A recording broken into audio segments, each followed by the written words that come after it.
ఎన్నికల్లో పవన్ కళ్యాణ్ నేతృత్వంలోని జనసేన పార్టీ అఖండ విజయం సాధించిన విషయం తెలిసిందే.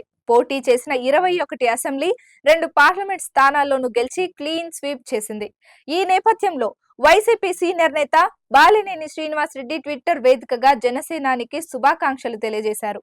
అదే సమయంలో ఆయన పవన్ కు చిన్న రిక్వెస్ట్ కూడా చేశారు. అఖండ విజయం సాధించిన పవన్ కళ్యాణ్ కు హృదయపూర్వక శుభాకాంక్షలు.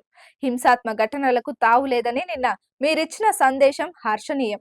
మీ వ్యాఖ్యలకు భిన్నంగా ఒంగోలు చరిత్రలో ఎన్నడూ లేని విధంగా చోటు చేసుకుంటున్న హింస, భౌతిక దాడులు, వేధింపులపై మీరు స్పందించాలి. శాసన సభ్యునిగా నా 25 ఏళ్ల రాజకీయ జీవితంలో ఎటువంటి హింసాత్మక ఘటనలకు తావులేదు.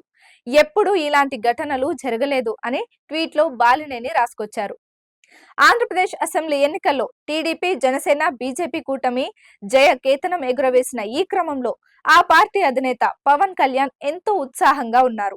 ఎన్డీఏ కూటమి నేతల సమావేశానికి తన కుటుంబంతో సహా హాజరయ్యారు.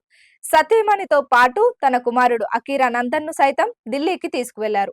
కూటమి నేతల భేటీ ముగిసిన అనంతరం ప్రధాని మోదీకి తన కుటుంబాన్ని పరిచయం చేశారు. ఈ సందర్భంగా అకీరా ప్రధాని మోదీకి నమస్కరిస్తుండగా అతడి భుజంపై చేయి వేసి మోదీ మాట్లాడుతున్న ఫోటో ప్రస్తుతం సామాజిక మాధ్యమాల వేదికగా వైరల్ అవుతోంది.